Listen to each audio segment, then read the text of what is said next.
Dear learners, आज हम बात करेंगे प्राइमरी और सेकेंडरी डेटा के विषय में। देखिए, मैं देखता हूँ कि यूजीसी नेट का क्वेश्चन पेपर हो या कोई और टीचिंग एग्जामिनेशन हायर एजुकेशन से रिलेटेड, जैसे सेट या रिसर्च एप्टीट्यूड टेस्ट जो होता है पीएचडी में एंट्रेंस के लिए जो होता है, उसमें प्राइमरी और सेकेंडरी डेटा से जुड़े क्वेश्चंस आते ही हैं। तो इस पर डिस्कस कर लेते हैं कि किस तरीके के टाइप्स हैं प्राइमरी या सेकेंडरी डेटा के और इनके क्या एडवांटेजेस हैं। देखिए, रिसर्चर्स आमतौर पर दो तरीके के डेटा को यूज़ करते हैं। एक हो गया प्राइमरी डेटा और एक हो गया हमारा सेकेंडरी डेटा। इनकी अपनी अपनी सिग्निफिकेंस यानी इनके अपने अपने महत्व हैं और हर एक का अपना एक रिसर्चर का अपना एक पर्पज़ होता है कि वो अपनी स्टडी के अकॉर्डिंग यूज़ करता है या तो प्राइमरी डेटा या सेकेंडरी डेटा। प्राइमरी डेटा के जो टाइप्स हैं उस पर डिस्कस कर लेते हैं। प्राइमरी डेटा, देखिए प्राइमरी डेटा पहले ये समझ लेते हैं कि होता क्या है। प्राइमरी डेटा ये है कि जो स्टडी के लिए प्राइमरी तौर पर इकट्ठा किया गया है, डेटा कलेक्ट किया गया है। जैसे कि मान लेते हैं जैसे सर्वे या क्वेश्चनर के थ्रू डेटा कलेक्ट हुआ है। जैसे रिसर्चर जो है सर्वे कर रहा है और उसने क्वेश्चनर के थ्रू डेटा कलेक्ट किया है। जैसे आप लोग देखते हैं कि जो क्वांटिटेटिव रिसर्च होती है उसमें रिसर्चर क्वेश्चनर के थ्रू बच्चों से या जो भी उसके रिस्पोंडेंट्स होते हैं उनसे डेटा कलेक्ट करता है। तो ये इस तरीके का जो डेटा होगा वो प्राइमरी डेटा कहलाएगा। प्राइमरी डेटा ऐसा जो डायरेक्ट ले लिया जाए, फर्स्ट टाइम उसको कलेक्ट किया जाए। दूसरा टाइप होगा इसका इंटरव्यू।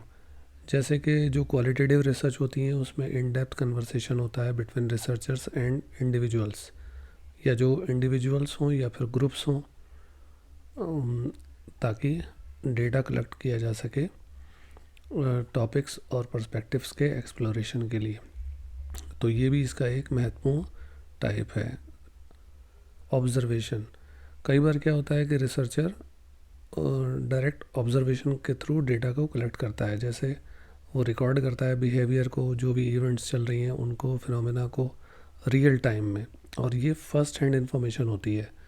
जैसे मान लेते हैं कि हमें ये देखना है कि नेत्रहीन बच्चे जो हैं उन पर किसी ख़ास चीज़ का हमें असर देखना है, उसका प्रभाव देखना है, तो वहाँ पर ऑब्जर्वेशन के थ्रू हम देख सकते हैं। या कोई और ऐसा रिस्पोंडेंट्स का ग्रुप है जिसको हम क्वेश्चनर या इंटरव्यू के थ्रू नहीं कलेक्ट करना चाह रहे हैं डेटा को, तो ऑब्जर्वेशन के थ्रू वहाँ ये काम किया जा सकता है। तो ये भी प्राइमरी डेटा का ही एक टाइप होगा। एक्सपेरिमेंट, एक्सपेरिमेंट भी जो है वो भी प्राइमरी डेटा की कैटेगरी में जाएगा, जिससे हम अपनी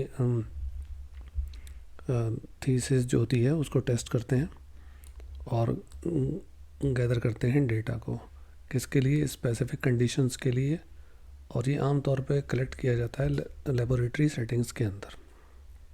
फोकस ग्रुप, फोकस ग्रुप भी क्वालिटेटिव रिसर्च का ही एक पार्ट होता है, और इस फोकस ग्रुप्स में जो डेटा कलेक्ट किया जाएगा वो भी, जिसमें हम इंकरेज करते हैं इंट्रैक्शन को और ओपिनियंस वगैरह लेते हैं, तो ये भी प्राइमरी डेटा में की कैटेगरी में ही जाएगा। केस स्टडीज़, केस स्टडीज़ जैसे हम पहले वीडियोस में डिस्कस कर चुके हैं कि क्वालिटेटिव रिसर्च में केस स्टडीज़ की जाती हैं। जैसे मान लीजिए हम किसी इंडिविजुअल पर्टिकुलर, जो एक कोई इंडिविजुअल है उसका, या कोई एक ग्रुप का, या कोई एक घटना का, या कोई एक फिनोमेना को स्टडी करना चाहते हैं, तो ये केस स्टडी मेथड होगा। और देखिए ये क्वालिटेटिव इंसाइट्स के तरीके से ये काम किया जाता है। फॉर एग्ज़ाम्पल, एक लॉन्ग टर्म स्टडी की जा रही है जिसमें हम बच्चे के बारे में ये देखते हैं कि इस माह में ये बच्चे का व्यवहार कैसा रहा और इस माह में कैसा रहा। तो लॉन्ग टर्म स्टडी के थ्रू हम उसमें केस स्टडीज़ कर सकते हैं। या जो मेंटल पेशेंट्स होते हैं उसमें भी ये काम, केस स्टडीज़ बहुत ज़्यादा इम्पॉर्टेंट रहती है।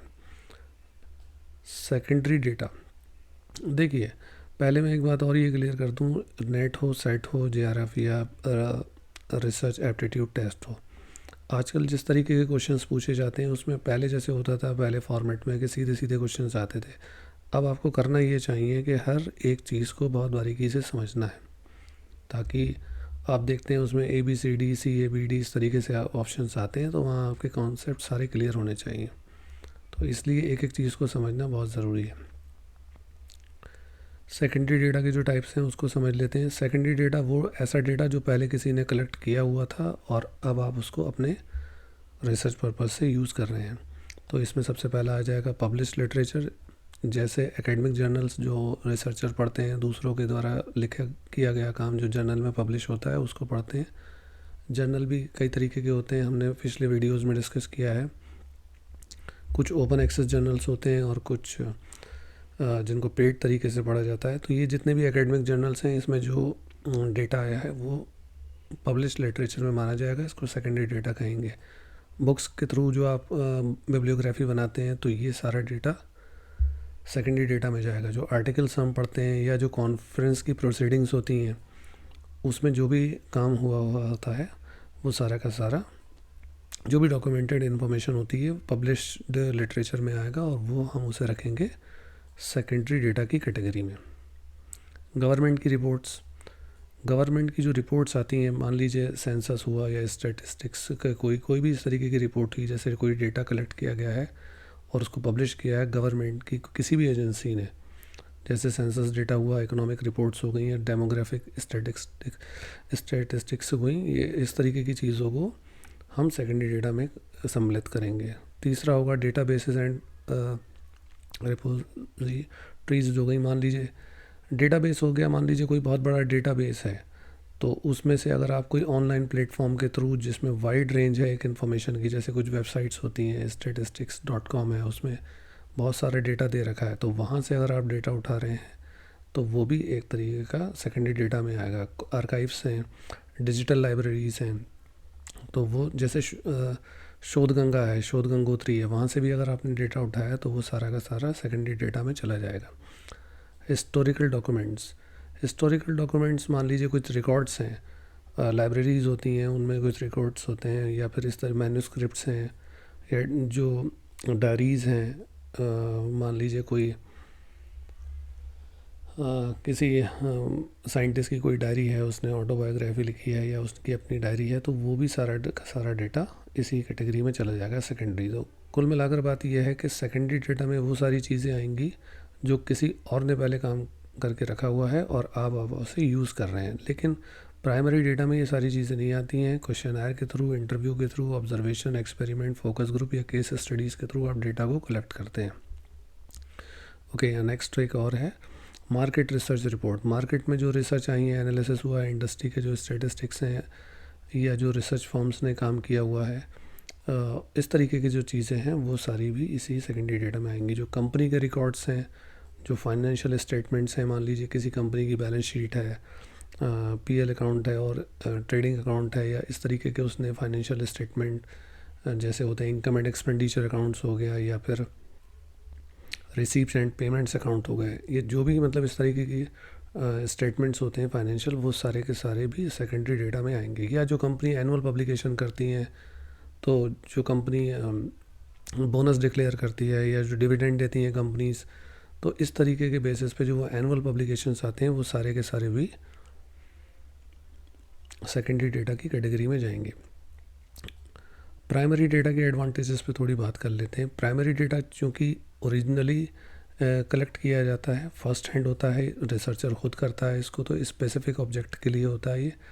तो इसकी ख़ास बात ये होती है कि ये नोवल होता है, यानी नया होता है।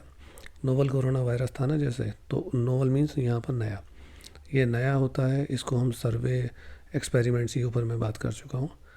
तो इसकी ख़ास बात यही है कि ये नया होता है और इसमें फ्रेशनेस होती है और ये रेलिवेंट होता है बहुत ज़्यादा रिसर्च क्वेश्चन या रिसर्च ऑब्जेक्टिव जो भी हैं हमारे उसके रिलेटेड। इसको हम ने जो भी हमारा ऑब्जेक्टिव है उसके अकॉर्डिंग टेलर्ड तरीके से काम करते हैं और ये हमारी स्टडी को बहुत ज़्यादा सूट करता है। और इसकी डेप्थ भी बहुत ज़्यादा हो जाती है क्योंकि ये उसी के अकॉर्डिंग बनाया गया है। ओके, प्राइमरी डेटा के एडवांटेजेस बात कर लेते हैं। इसमें एक्यूरेसी होती है और रेलेवेंस, चूँकि मैंने बताया ऊपर, ज़्यादा रहता है। कंट्रोल रहता है रिसर्चर का, इसमें कस्टमाइज़ कर सकता है वो अपने अकॉर्डिंग। इसकी वैलिडिटी भी ज़्यादा होगी और इसकी ऑथेंटिसिटी भी ज़्यादा होगी क्योंकि यह रिसर्चर खुद अपने हिसाब से कर रहा है। सेकेंडरी डेटा सेकेंडरी डेटा अगर हम इसकी बात करें तो ये दूसरे के द्वारा अर्जित किया हुआ कलेक्ट किया हुआ डेटा है, तो जर्नल्स या बुक्स से, गवर्नमेंट इस तरीके की जगहों से लिया गया। लेकिन फिर भी रिसर्चर जो होता है वो काफ़ी हद तक कंपेयर कर सकता है, एनालाइज कर सकता है और अपनी फाइंडिंग्स को वैलिडेट कर सकता है कि हाँ साहब ये इस तरह से ये हो रहा है। एक्सप्लोर कर सकता है एडिशनल डायमेंशंस अपनी रिसर्च के अकॉर्डिंग, सेकेंडरी डेटा के अकॉर्डिंग अपनी रिसर्च में सारी चीज़ें लगा सकता है। इसके फ़ायदे ये हैं कि एक तो ये कॉस्ट और टाइम एफिशिएंसी इसमें रहती है, यानी कि मान लीजिए हम खुद डेटा कलेक्ट करने जा रहे हैं, इंटरव्यू हो शेड्यूल कर रहे हैं, तो उसमें कॉस्ट भी ज़्यादा आ जाती है और टाइम भी कंज्यूम ज़्यादा होता है। तो ये सारी चीज़ें इसमें इसका लाभ मिलेंगे।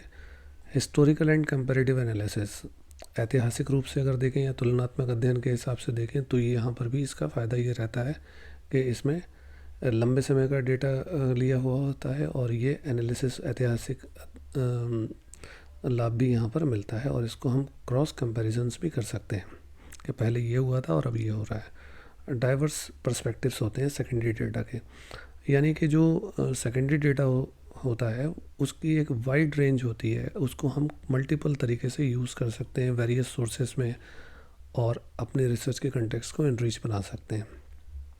तो ये कुछ पॉइंट्स हैं, हमें एक एक चीज़ को जाकर रिसर्च करना है। इससे रिलेटेड मैं कोई एक क्विज़ भी बना दूंगा जहाँ पर हम इन सब चीज़ों को नेक्स्ट वीडियोज़ में डिस्कस करेंगे। Thank you so much. अगर यूज़फुल लगा हो वीडियो तो इसको लाइक और शेयर कीजिए। Thank you so much.